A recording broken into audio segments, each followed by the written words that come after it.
Okay, so I'm doing the much requested, especially from myself, SSD upgrade in my new management server, as the HDD I had in there made quite the loud searing noise. I bought SSDs in the smallest size that I could find, and I thought, well, I have Clonezilla. Why not set it all up in this computer with the IDE to SATA adapter and clone the system in here, as I have a CD drive, which is all I need. Now, of course, what happened was, or now I say of course, what happened was I would try to boot it from the CD, but before it would go, the BIOS would check the drive and stuff, and it would get hung up on this drive. Now, as I researched, the motherboard that's in here does not support this size, which is a lot, incredibly, as for Windows NT, it's just way too much. And this is the smallest SSD I could find. It's like 10 euros, 15 euros. So I went and checked. Now the HDD that was in and working has 40 gigabytes. But then I figured, also with the help of my dad, shout goes out, he knows all the stuff, I figured that this might not even be seen as 40 gigabyte, and truly it wasn't. There is 6 gigabyte on this used.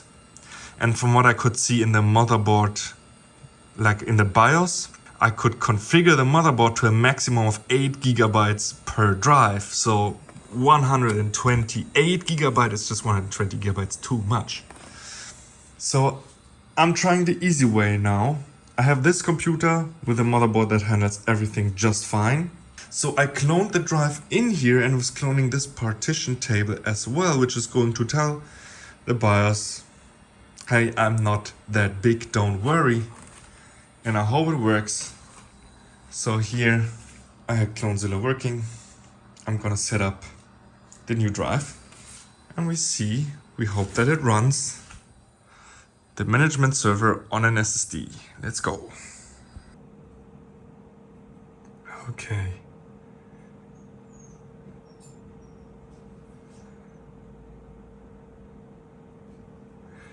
Yep. That's where I'm getting stuck. Sadly, I am still stuck.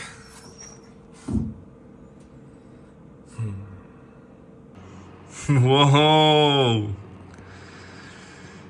It looks like we are booting. Always happy to see that.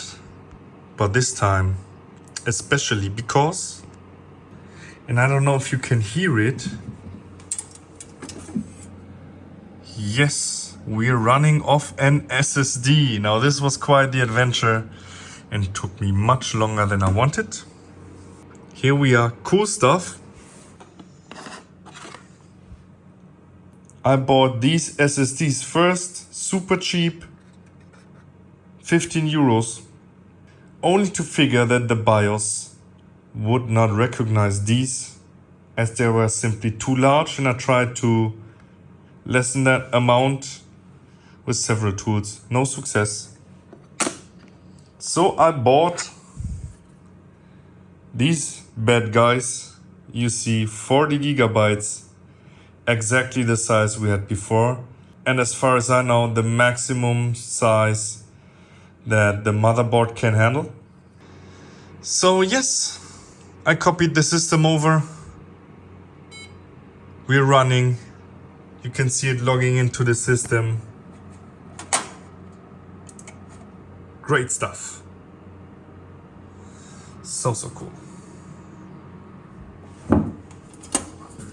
And this is so incredibly quiet. Wow. Okay, so as you can see, and here, this is one of the power supply units of the main switch, where the DSP is located, the heart of the system. Now I took a deep dive into this power supply, because it's the noisiest part of the system. The fan running at full speed. And while trying to check for how the system works, I thought I fried it. I bridged the wrong pins. Let me explain. On the back of these units, you have a generic 24-pin connector that you also find on modern motherboards and PC power supplies, as well as a 10-pin connector here that has 9 pins populated. Now these connectors are keyed, very well known. I think it's Molex type connectors. And when I bridged what I thought to be the standard, well, it stopped working. Now it works again. After checking fuses and everything, I didn't fry anything. Good stuff. I hope. Well, I was measuring every voltage correct, and I could have checked before because literally on top it gives me the voltages present. And this is not what you would find on a PC power supply. Well, they have a lot of stuff in common, the plus 12 volts, the minus 12 volts, and mainly the plus 5 volts. The minus 5 volts I have as well. What I don't have is the plus 3.3 volts. I have plus 2 volts on my supply, so that is different. And also the thing with the power supply on, you see I do not have this power supply connected. On the inside it actually has a green wire.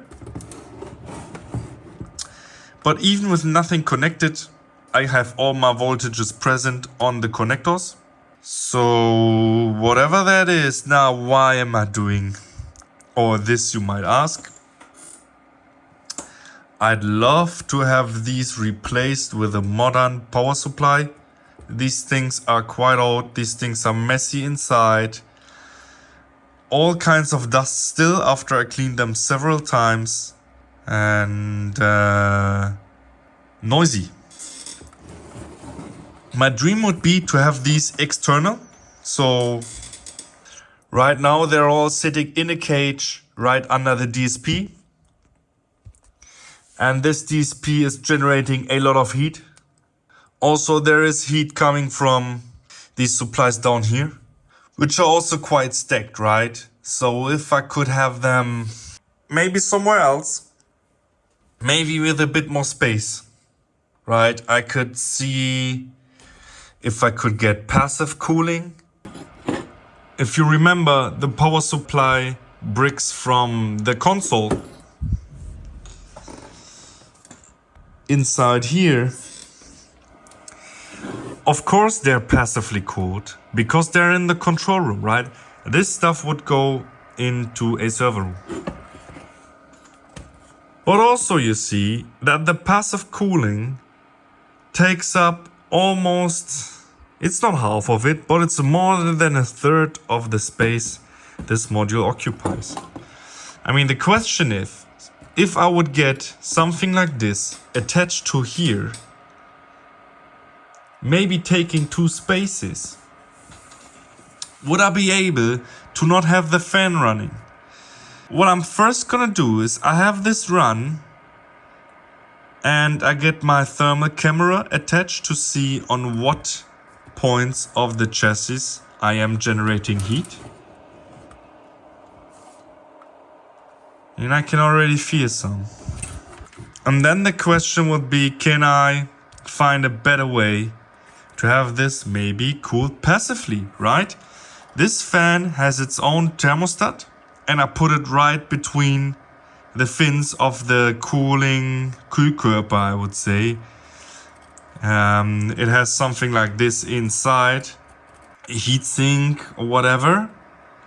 And if I would put the thermostat somewhere else, maybe away from the direct heat, it would not spin that fast. But right now, I just don't want it to overheat. And I know that the fans before were just running at full speed. I mean, this is basically doing the same. But maybe we can get the RPM of this thing off. Or maybe, you know, have no fan in here at all, because this is just pulling dust. And what if I have something like this attached to here? What you think? Yeah, yes, we're back with the Lawo system. I am trying to connect everything back again after we built this lovely server schrank looking absolutely beautiful. Now, very interesting thing I figured when I was trying to get music coming out of the speaker again, testing it, I was having sync problems. Funnily enough, I first thought it was maybe related to my interface, but after swapping a few cables around, I figured one very interesting thought. Now, I am having a few of these MADI optical cables in use now. Some are original from the system. You can see this one, MADI SLC.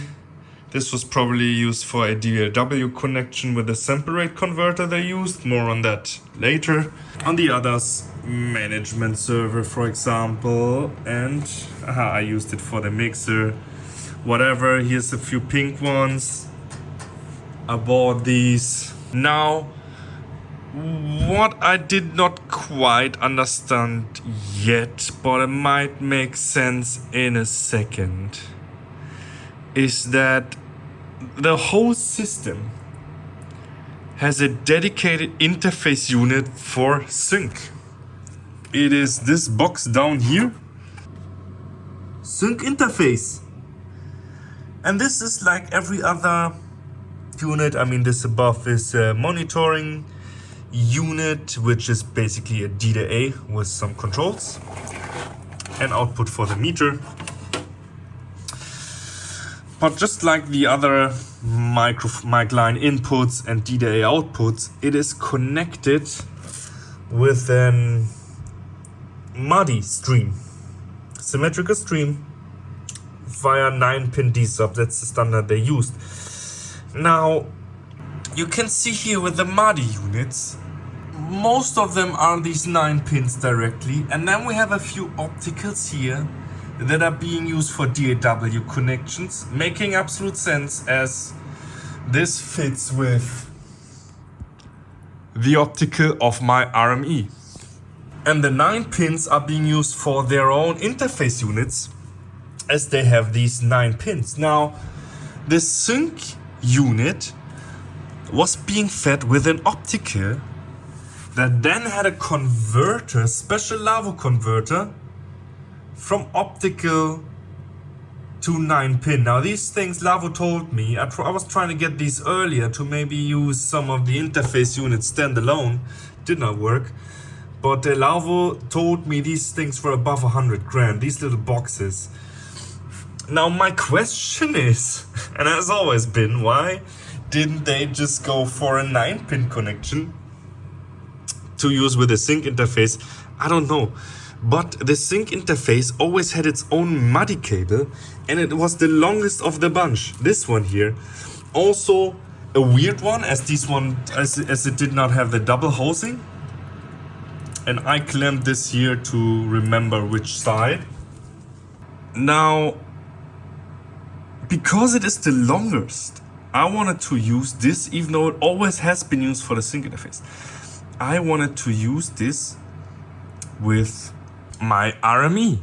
And it turns out this cable has contact problems. It's kind of broken. And I first thought, what's wrong with my interface and stuff? I swapped the cable, everything's fine. Now, interestingly enough, this has always been used for the sync unit. And the previous owners told me they were having sync problems when syncing the whole system to their MADI faces. Now, if this sync has a broken cable, I hope this fixes it, because otherwise the previous owners used a very expensive sample rate converter for their MADI stream to have it asynchronous. For now, I'm just happy that I fixed these dropouts that I cannot show you, because now it works. Funny stuff. On to the next thing. Now, if you remember, I was very proud to have fixed my cold start problem by modifying the application flags of this PowerPC.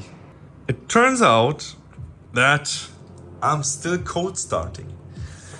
So I locked my boot up and look at that. It's not finding my flash drive on the IDE bus, which is very sad. Now, I had this problem before. I thought I had fixed it. Don't know why this is not working anymore. I'll open it up.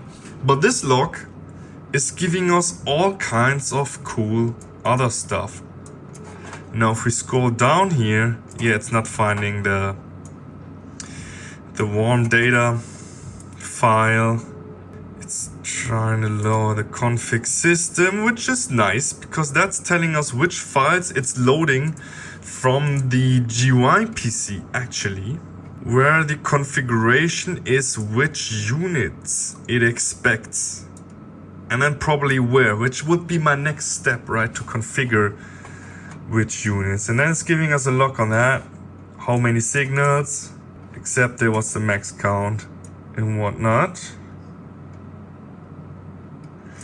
No GPIO definitions found. I'm not using GPIO in this system.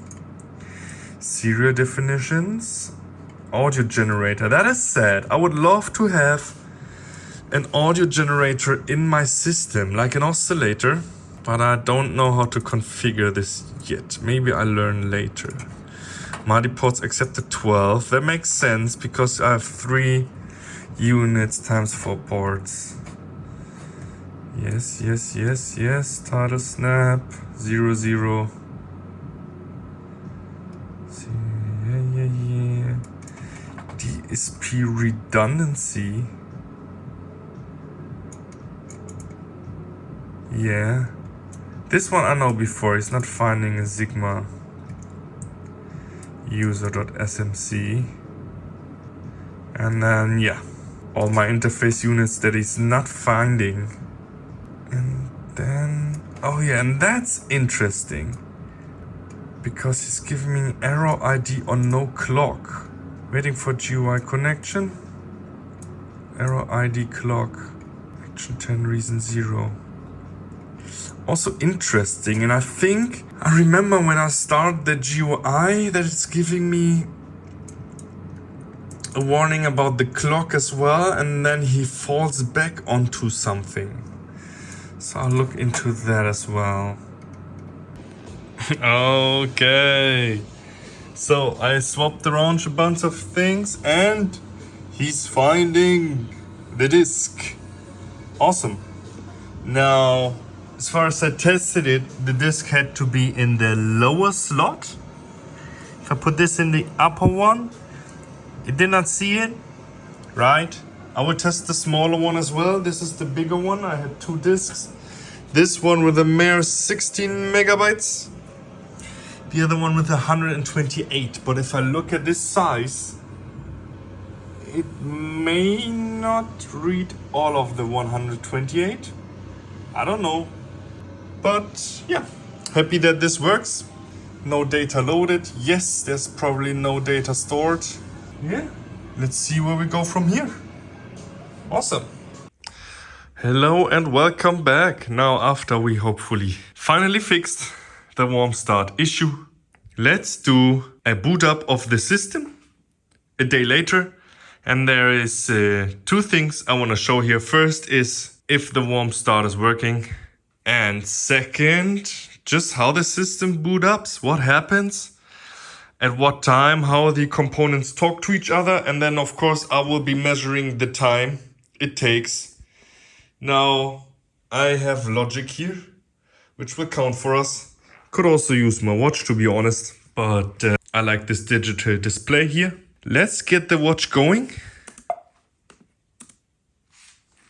Running. And we start up.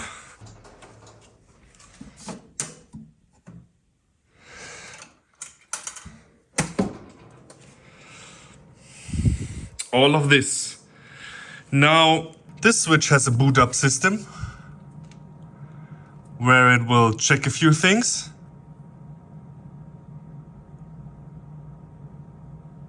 And then after a few seconds, we'll go into active to show that it is active. Load, yes, active. And here we are. This thing is booted now. This PowerPC is probably the fastest thing to boot. I could have delayed it with the emergency off, but I wanted to have a good warm start. So I keep it for now. I showed you yesterday some part of the sequence that it does. Basically, it is just starting up and then getting some various files from the computer that's in the desk. Now this one, I always forget that I now have to press a button after I change the hard drive. Don't ask me why. But the management server will boot now, and this is the, even though the boot is fast now with the SSD, the program, the management service, takes quite a while to set everything up. But this is booting into Windows NT now.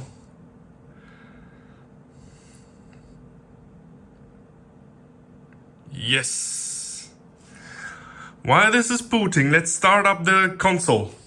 Right now I do it with a big switch here. And if I do that, you can see there's power in the frame. And the computers inside the frame are booting. This is the main computer. This one, I thought it's just a display, but has its own boot sequence. It displays compressor curves and whatnot in meters. And all the modules you can see, they are waiting for signals from the real-time PowerPC. But the real-time PowerPC is waiting for stuff that's on this computer. Now let's see, because we started this computer a bit later, if I have to delay this or if it does it first time. In the background you can see on the display the management server starting to erase what's right now running on the DSPs. You can see it there. It does it with a few beeps. Here on the console, yes, it's logging in. And there we have the matrix list. This is now waiting for the management server and the real-time PC. Now let's start TerraTerm to see what the real-time PC is doing also. Because I'm not having connection yet with the real-time PC, I might have to restart it. And if that is true, I know that in the future, but this is working. Just not sure if it's working correctly. In the future, I probably have to start the PC in the console first. So this whole thing, so that the real-time PC is getting the files. We check that. Maybe we can make the startup time faster in the future. But I know that normally it does take a few minutes because the management service now needs a bunch of time to check the hardware that we got to then log the connections. And I think it's official. We get the fan status is faulty on the management server, which is what I expect. As I showed in an earlier episode, I was not able to get fans that register or react the proper way to the system, as this is an old voltage controlled 4-pin that is not being used anymore. So our real-time PC has not booted properly. As we can see, still no connection. So I will restart the real-time PC and I'll show you that sequence. Gives a system overview. Gives me time to change application flags. And now it's starting the application. Let's see if we get a successful warm start. It found the disk. Warm data, it says no data loaded. That's sad, but we can see here now. That's all locked in. The real-time PC will continue to look for our interface units. We have booted. Sadly, it's still a cold start. I will look into it. But yeah, that's it for now. I went straight back into troubleshooting mode and didn't even show you how long it took. Well, what I know for sure is that logic is a bad way to measure time because it stopped after 4 minutes. I should have made the project longer. But I looked at my watch, well now it's an hour later. That's not how long it took, but it took about 10 to 15 minutes. I work on that time, and I also work on the warm start because I couldn't get it working now. It always says no warm data loaded. I swapped the cards. I'll have a look into how the warm data is saved. The manual doesn't say too much about it, but I have a second module for the flash drive that I will hook up to my other computer. This guy right here in the center. And then I see where and how and if there are files stored. Stay tuned. Here we are back after a long summer break. Welcome.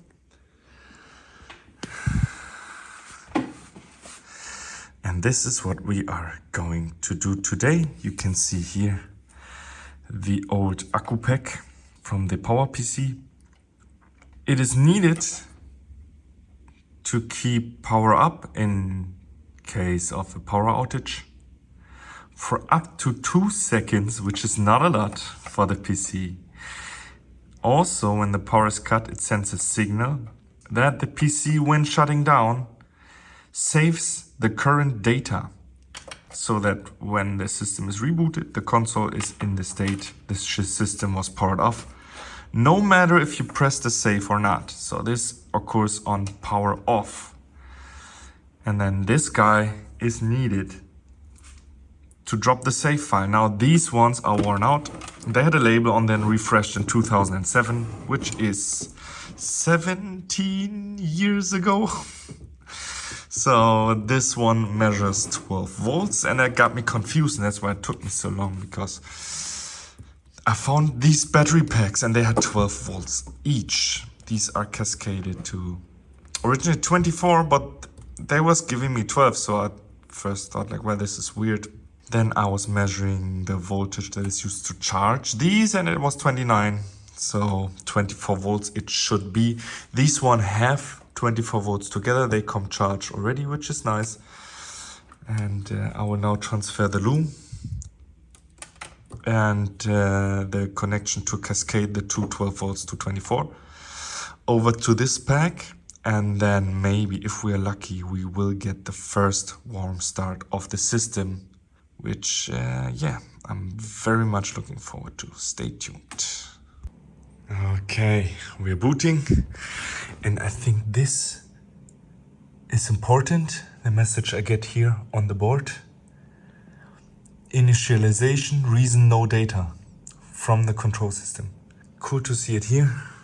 Now, so far, this looks normal. I will load a DSP configuration, get some kind of a patch going.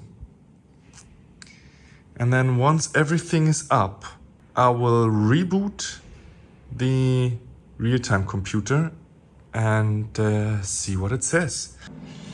I don't know how long it takes to charge the battery, so I think the turning off, turning it on thing again, yeah, I shouldn't do it like every 5 to 10 minutes. But let's see if it works first try. Still waiting for everything to properly boot. But once it did, we go for it. Oh my god, it's doing it. I pulled the plug, it's still alive. It's writing the flash drive. It says, please wait 50 seconds, connection down. Oh my god, shutdown system. Yes! This is not going for 2 seconds. It's done. Complete. Power's off. Data stored. Yes. Yeah. Yes. Oh, I'm so happy. That is so cool. That is so cool. Let's boot it back up. Okay. Now here comes the exciting part. We're booting back up. Will it load? That is the important question. Wow, that was so cool to see. Hard disk found. That's good. Okay. It's keeping it exciting for us. There it is. Yes! Data loaded. Oh my god, yeah! Yes, and this is... I mean, yeah, nothing changed. But that is good, because normally it would clean the board and then have only the first 4 as a code down. Hell yeah. Nice!